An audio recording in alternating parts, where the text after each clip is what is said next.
தமிழ்நாட்டுல எல்லாமே சேஞ்ச் ஆயிடுச்சு. உங்க நகையையும் சேஞ்ச் பண்ணுங்க. உங்க பழைய நகைக்கு கிராமுக்கு 150 ரூபாய் கூடுதலா வாங்கி புது நகை எடுத்துக்கோங்க. அதே கம்மி சேதாரம் தான் உங்க லலிதால மட்டும்தான். ஆச்சி கொழுக்கட்டை மாவு வந்தாச்சு. ஆச்சி கொழுக்கட்டை மாவிற்கு கொழுக்கட்டை அச்சை கேட்டு வாங்குங்கள். ஹாலிடேஸ்னாலே அது நம்ம ஜிடி ஹாலிடேஸ் தான். GT Holidays, South India's #1 travel brand. You know you are special when you're with GT Holidays. ஏற்கனவே தாவேக்காவுக்கும் காங்கிரஸுக்கும் இடையே முட்டல் மோதல் இருந்துட்டு வர நேரத்தில் இப்போ தாவேக்காவினுடைய புதிய நகர்வு ஒன்று காங்கிரஸை உள்ளபடியே பதட்டத்தில் ஆழ்த்தி இருக்கு. அது என்ன நகர்வு, அதனுடைய பின்னணி என்ன அப்படிங்கிறது தொடர்பாக பேசலாம். இன்னொரு புறம் விசிகா மாநாட்டில் எதிர்பாராத அளவு கூட்டம் வந்துடுச்சு, இவ்வளவு பெருந்திரளான தொண்டர்கள் எங்கள் தலைவரை பார்க்க வந்துட்டாங்கன்னு சொல்லப்பட்ட நேரத்தில் இன்னைக்கு விசிகா ஒரு புகார் கொடுத்துருக்கு. அந்த புகாரில் அந்த மாநாட்டில் பெரிய அளவில் சதி திட்டம் தீட்டப்பட்டிருக்கு, எங்கள் தலைவரை தாக்குவதற்கான வேலைகள் நடந்திருக்கு அப்படின்னு அதிர்ச்சிகரமான புகார் ஒன்றை விசிகா கொடுத்துருக்கு. அது மட்டும் இல்லாமல் கூடுதலாக நிறைய நிகழ்வுகளும் நடந்திருக்கு. அது குறித்தும் விரிவாக பேசலாம். Welcome to sensation.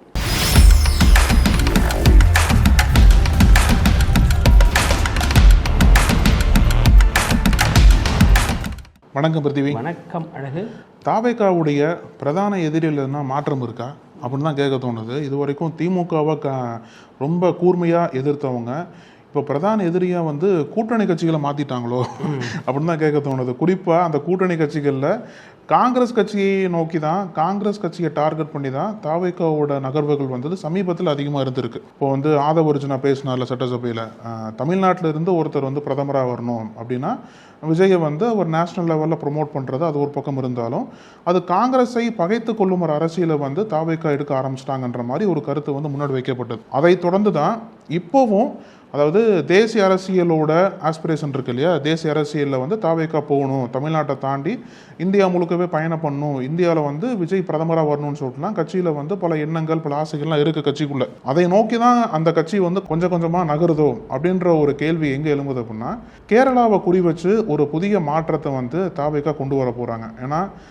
கேரளாலையும் சரி தமிழ்நாட்டிலையும் சரி விஜய்க்கு ரசிகர்கள் அதிகமாக இருந்தாங்க. கேரளாவில் அதிகமாக கொண்டாடினாங்க. இப்போவுமே பல இடங்களில் கேரளாவில் பார்த்தீங்க அப்படின்னா தாவேக்கா பூத் லெவல் கமிட்டி வரைக்கும் அனுஷ்டதா சொல்கிறாங்க, எல்லாமே ஃபார்ம் பண்ணிட்டாங்க, எல்லா நிர்வாகிகளும் அங்கே ஏறக்குறைய ஃபார்ம் ஆயிடுச்சு அப்படின்ற மாதிரி சொல்கிறாங்க இல்லையா.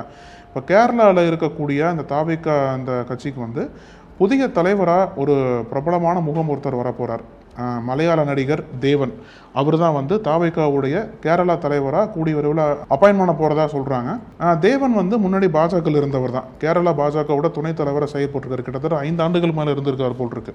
இப்போ சமீபத்தில் தான் பாஜகவிலிருந்து விலகி தாவேக்காவில் இணைய போகிறார். காங்கிரஸ் பக்கம் போகிறதா இருந்தது, காங்கிரஸும் அப்ரோச் பண்ணாங்க போல. அவரை காங்கிரஸ் கட்சிக்கு போகாமல் தாவேக்கா நிர்வாகிகள் பேசியிருக்காங்க, நீங்கள் இங்கே வந்துருங்கன்னு சொன்னதுக்கப்புறம் தேவனும் சரி ஓகே விஜயோட போய் சேர்ந்துடலாம், நம்மளும் விஜயும் பல படங்கள் ஒர்க் பண்ணியிருக்கோம், அதனால் நல்ல ஒரு ரிலேஷன்ஷிப் இருக்குது, அதனால் விஜய்கிட்ட போய் சேர்ந்துடலான்னு சொல்லிட்டு தாவேக்காவை நோக்கி அடுத்த மாதம் செப்டம்பர் 10ஆம் தேதின்னு சொல்கிறாங்க. 8ஆம் தேதி சட்டமன்ற கூட்டத்தொடர் முடியுது. ஸோ அந்த டைமில் தேவன் நேரடியாக சென்னைக்கு சிஎம் விஜயை பார்த்து அஃபீஷியலாக தாவேக்காவில் ஜாயின் பண்ண போகிறாரு. அதோட தாவேக்கா கேரள மாநில தலைவர் பதவியும் கையோடு வாங்க போகிறதா சொல்கிறாங்க. அந்த பதவியை வச்சுக்கிட்டு அவர் கேரளாவில் தாவேக்காவோட அரசியலை முழுவீச்சில் பண்ண போகிறாரு. குறிப்பாக பாஜக ஆதரவாக இருக்கக்கூடிய மைண்ட் செட் அவருக்கு இருந்தது. பாஜகவோட பயணிச்சார். ஏன்னா என்ன சொன்னார், பாஜக பெருசான கண்டுக்கல, சும்மாவே இருந்த கட்சியிலனா வெளில வந்துட்டான்னு சொன்னார்ல. ஆனால் பாஜகவோட மைண்ட் செட் அவருக்கு இருக்கிறதுனால இயல்பிலேயே காங்கிரஸிற்கு எதிராக இருக்கக்கூடிய மைண்ட் செட்டை தான் அவர் இருப்பார். அப்போ தாவேக்காவோட தலைவராக பதவி ஏற்றதுக்கப்புறம் கேரளாலையும் காங்கிரஸுக்கு அகைன்ஸ்டாக தாவேக்கா பிரச்சாரம் பண்ண போகிறாங்களா, காங்கிரஸ் ஆளுங்கட்சியே இப்போ இருக்காங்க இல்லையா, ஒருவேளை வரக்கூடிய தேர்தல்களில் காங்கிரஸை எதிர்த்து தாவேக்கா அரசியல் வியூகம் பண்ண போகிறாங்களா, இல்லை தாவேக்கா தலைமையில் அங்கே ஒரு கூட்டணி வச்சு காங்கிரஸ் அங்கே சேருவாங்களா. ஏன்னா தாவேக்கா கூட்டணியில் சேர்ற மாதிரி கேரளாவில் முடிவு எடுக்க மாட்டாங்க. ஏன்னா அவங்க தான் ஆட்சிக்கு ஒன்று விரும்புவாங்க இல்லையா. அதனால் அந்த அளவுக்கு காங்கிரஸுக்கு எதிரான ஒரு வியூகத்தை கேரளாவில் தாவேக்கா கட்டமைக்குமா அப்படின்ற ஒரு கேள்வி. அதனால தான் தேவனை தாவேக்கா அப்ரோச் பண்ணி அவர் அந்த கட்சி பக்கம் இழுத்து ஒரு புதிய ஒரு நடைமுறையாக கொண்டு வர போகிறாங்களா அப்படின்ற சந்தேகங்கள்லாம் பெருசாக காங்கிரஸ்குள்ளே இருக்கிறதுனால தான் பிரதான எதிரி திமுகவிலிருந்து காங்கிரஸ் மாறிடுச்சா அப்படின்ற ஒரு கேள்வி இங்கே நீங்க ஒரு இடத்துல ஒரு விஷயம் சொன்னீங்க. தேவன் இயல்பிலேயே பாஜக இருந்ததுனால இயல்பாகவே காங்கிரஸை எதிர்க்கக்கூடிய மனோநிலை அவருக்கு இருக்கும் அப்படிங்கிறீங்க. அப்ப இயல்பிலேயே பாஜகவில் இருக்கிற ஒருத்தர் தாவேக்காவை எதிர்க்கிற மனோநிலையில இருக்க மாட்டாரா? பாஜகவில் இருந்த ஒருத்தர் தாவேக்காவோட அந்யோன்யமா ஏன் செயல்படணும்? அப்ப கொள்கை எதிரிங்கிறது என்ன ஆச்சுங்கிற அந்த கேள்வி இங்கேயே வருது. இல்ல, கொள்கை எதிரி வந்து தமிழ்நாட்டில் மட்டும்தான். ஆமா, இல்ல அதுவும் இல்லாம கடந்த ஆட்சி காலத்துல அதிமுகவில் இருந்து, திமுகவில் இருந்து, பாஜகவில் இருந்து, காங்கிரஸ்ல இருந்து, எல்லா கட்சி மதிமுகவில் இருந்து வரைக்கும் எல்லா கட்சியில இருந்துமே நிர்வாகிகள் தொண்டர்கள்லாம் வந்து தாவேக்கால இணைஞ்சிருக்காங்க. அப்ப அந்த அந்த கிரைட்டீரியா, அந்த ஒரு யார்ட் ஸ்டிக் அப்படிங்கிறது இங்க தாவேக்கால கிடையாது. இந்த கொள்கையெல்லாம் இருந்தா நீங்க வாங்க அப்படிங்கிறது கிடையாது. இதே மாதிரி பாஜகவில இருந்து திமுகவில் ஒரு முகம் தெரிந்த நபர் வந்து இணைகிறார் அப்படின்னா அது எவ்வளவு பெரிய பேசு பொருளாகும். ஏன் திமுகவினுடைய கொள்கை என்னாச்சு, திமுக ஏன் இப்படி செயல்படுது அப்படிங்கிற விமர்சனம் வேணும். RSS பாஜக பின்னணியிலிருந்து அதிமுகவில் வந்து தலைவர்கள் இணைந்த பொழுதும் இந்த விமர்சனங்கள் இருந்துச்சு. அப்புறம் அவங்க இங்கிருந்து நேரடியாக RSS பயிற்சி பெற்றவர்கள் பாஜக இருந்தவங்க எல்லாம் இங்கிருந்து தாவேக்கா போனாங்க, அங்க அமைச்சர்கள் ஆயிட்டாங்க. இப்ப இது ஒரு விஷயம். இன்னொரு விஷயம் என்ன அப்படின்னா, தொடர்ந்து காங்கிரஸுக்கும் தாவேக்காவுக்கும் இடையிலேயே மோதல் இப்ப வெடிக்க தொடங்கி இருக்கு. இதற்கு முன்னாடி காங்கிரஸ் திமுகவை கடுமையா அட்டாக் பண்ணிட்டு இருந்துச்சு. இப்போ காங்கிரஸ் நேரடியாக தனது கூட்டணியில இடம் கொடுத்திருக்க தனது கூட்டணி தலைமை அப்படின்னு சொல்லக்கூடிய தமிழ்நாட்டு அளவுல இருக்கக்கூடிய தாவேக்காவை எதிர்க்கிறது. தாவேக்காவை எந்த புள்ளியில் எதிர்க்கிறது அப்படின்னா, யார் பிரதமர் வேட்பாளர் அப்படிங்கிற அந்த புள்ளியிலேயே எதிர்க்கிறாங்க. நாங்க தான் பிரதமர் வேட்பாளர், எங்க கட்சி தலைவர் ராகுல் காந்தி தான் எதிர்கட்சிகளை ஒருங்கிணைக்கிறாரு, அவரால் மட்டும்தான் பாஜகவுக்கு எதிராக அகில இந்திய அளவில் செயல்பட முடியுங்கிறது இவங்க வைக்கக்கூடிய சார்ஜா இருக்கு.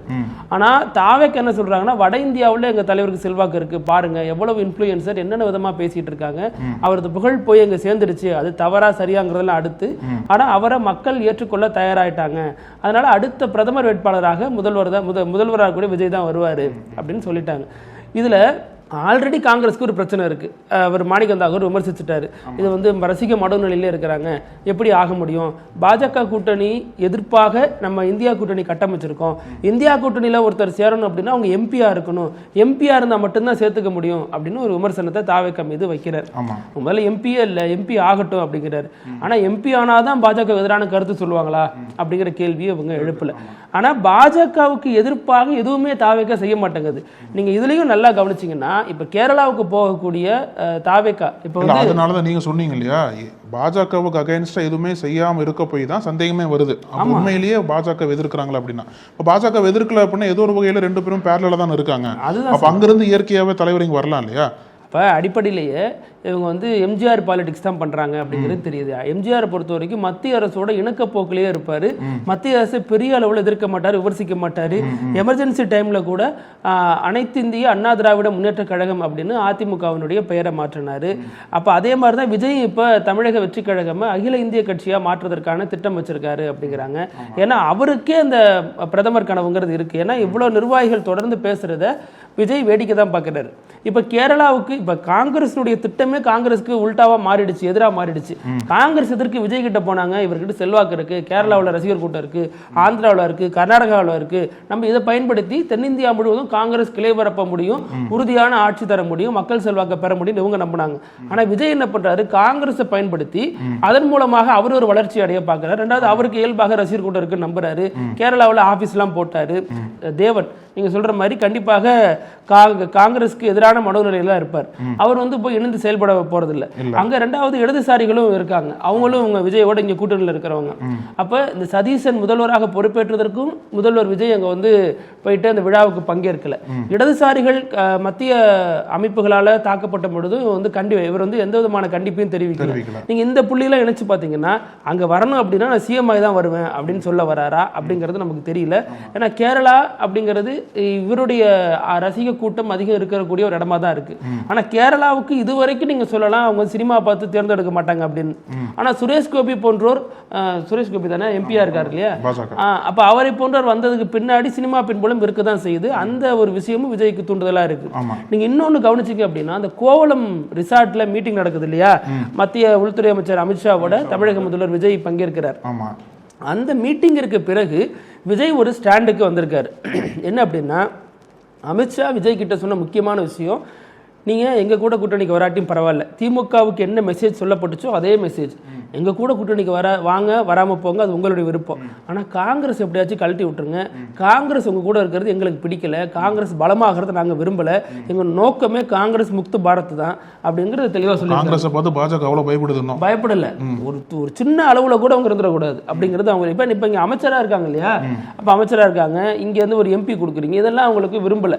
இப்படிலாம் பண்ணதுனால தான் திமுகவை குறி வச்சோம் விமர்சித்தோம் அப்படிங்கிறது பாஜகனுடைய நிலைப்பாடு. அதை நீங்கள் பண்ணாதீங்க அப்படிங்கிறது மத்திய உள்துறை அமைச்சர் அமித்ஷா மூலமாக பாஜக கொடுத்திருக்கிற மெசேஜ். இப்போ விஜய் என்னவா ரியாக்ட் பண்ணுவார்? காங்கிரஸ் வெளியேற்றினா அது வந்து பெரிய பின்னடைவை சந்திக்கும். காங்கிரஸ் தான் முதல் முறையாக வந்தோம், 5 பேரோட கொண்டு வந்தோம் அப்படின்னு சொன்ன நேரத்தில் வெளியேற்ற முடியாது.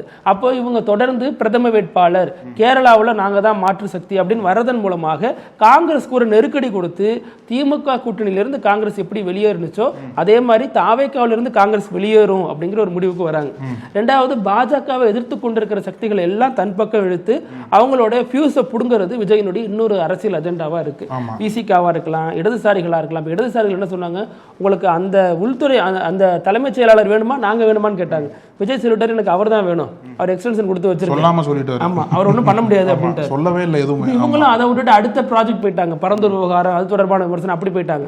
அப்போ விஜய் வந்து எப்பவுமே முன்கை எடுத்திருக்காரு, அவர் இவங்களால எதுவுமே செய்ய முடியாது அப்படிங்கிறது களத்துல ப்ரூவனான ஒரு விஷயமா இருக்கு. ஆமா, அதனால வந்து நீங்க சொல்றது போல கூட்டணி கட்சிகளுக்கு ஏறக்கூடிய திமுக எதிர்ப்பை காட்டி கூட்டணி கட்சிகளுக்கு சவாலை ஏற்படுத்தக்கூடிய அரசியலை தான் தாவேக்கா பண்ணிட்டு இருக்காங்க. ஏன்னா அவங்களுக்கு வந்து இந்த பக்கமும் பேச முடியல, இந்த பக்கம் பேச முடியல. ஆனா ஒட்டுமொத்தமா என்ன ஒரு சேப் வந்துருச்சுன்னா, சட்டசபையில இஸ்லாமியர்களுக்கு திமுக இப்படி ஒரு கோட் வந்து இஸ்லாமியர் மீது சொல்றாங்கன்னு சொல்றாங்க. அப்படி திமுக இஸ்லாமியர்களுக்கு எதிர்ப்பாக இருந்திருந்தா இடதுசாரிகள், விசிக, காங்கிரஸ், ஐயுஎம் எல்லாம் அவங்க கூட அணி சேர்ந்திருக்குமா? அப்ப அணி சேர்ந்து இருந்தவர்கள் இன்னைக்கு இப்ப சேர்ந்து இருக்க மாட்டாங்க. யாருங்க மாற்றங்களுக்கு இருந்தா மாற்று காத்திருந்த மாற்றம் வர வரைக்கும் வந்ததுக்கு அப்புறம் சேர்ந்துட்டோம். இங்க வந்து பாஜகவோட ஏன் போலன்னா சிறுபான்மைக்கு எதிராக இருக்காங்க, அதனால பாஜகவோட போலங்கிறாங்க.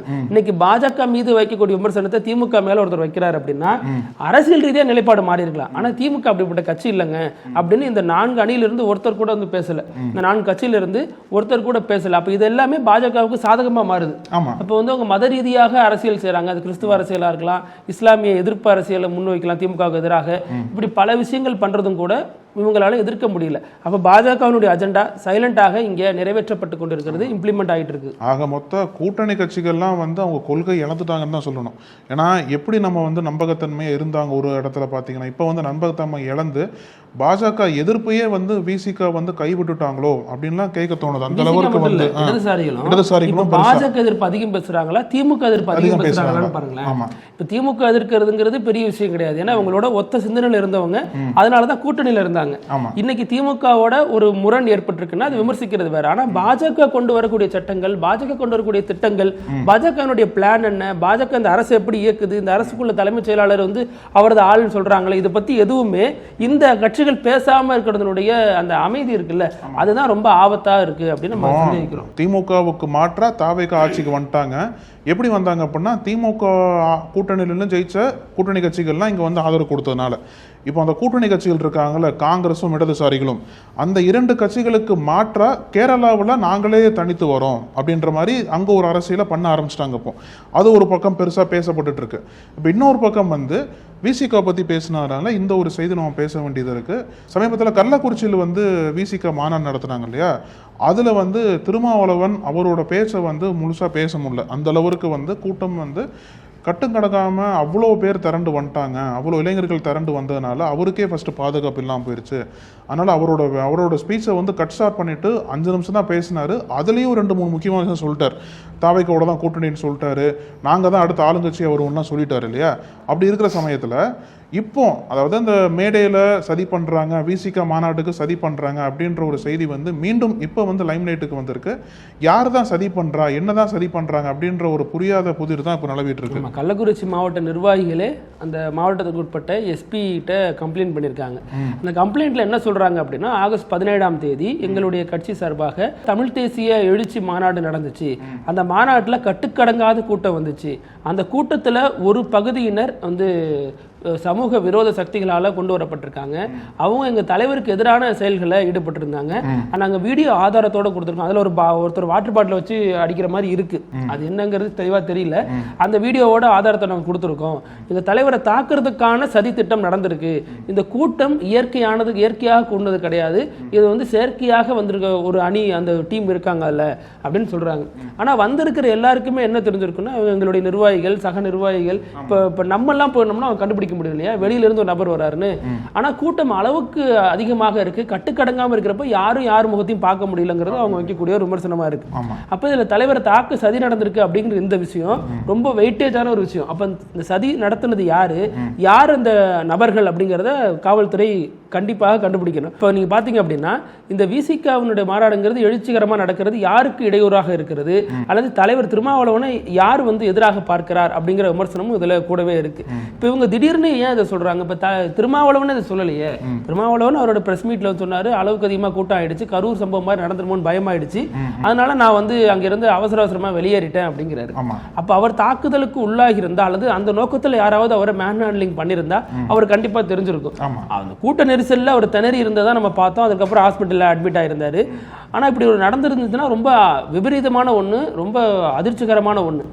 ஆனா இதுல விசிகா என்ன நிலைப்பாடு எடுக்குது? இப்ப இவங்க சொல்லியிருக்கிறது இந்த மாவட்ட அளவில் நிர்வாகிகளுடைய கருத்தா அல்லது விசிகாவினுடைய கருத்தா அப்படிங்கிறது தெரியணும். ஏன்னா கரூர் மாதிரி இன்னொரு சம்பவம் நடக்கிறதுக்கான சதி திட்டம் தீட்டிருக்காங்க, தலைவர் தாக்குதலுக்கு உள்ளாக்க பார்த்திருக்காங்க அப்படிங்கிறது ஒரு சாதாரண புகார் கிடையாது.